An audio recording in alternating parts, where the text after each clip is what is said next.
Okay, so ito yung part 2, naputol yung video. So, yan, pag nag-blink, ready mo na siyang i-connect dito sa Bluetooth. So, mag-pair tayo. Then, yan. So, na-detect niya agad. So, select mo yan. So, Makinite K7 connected. So, try nating i-test. Natin mag-ano sa color note ka na tayo. Mag-new tayo. Text. So, tingnan natin kung gagana. Yon. Kita nyo? Yan. Gumagana talaga yan.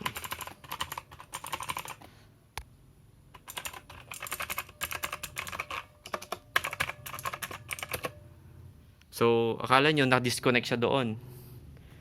Saan natin? Ngayon, ko-connect tayo uli doon, pabalik.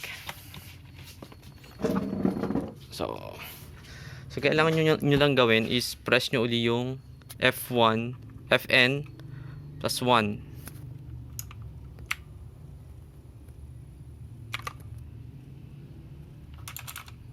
Yan. So, pag nag-blink siya kanina. So, yan na. Connected ka na. Pag press uli natin yung FN at saka 2. Balik tayo dito. Yan. Comment na siya doon. So, FN, F2. Kahit hindi siya long press. As in, i-press nyo lang. Long press pag gusto nyo i-connect sa isang device. So, yun. So far, so good. Itong Makinite K7 natin. Recommended talaga siya kahit na new name sila, new brand sa market ng gaming, mga gamers, kahit yung mga typical users ng mga laptops. Very good to. So rating ko dito is 10/10. Napakaganda.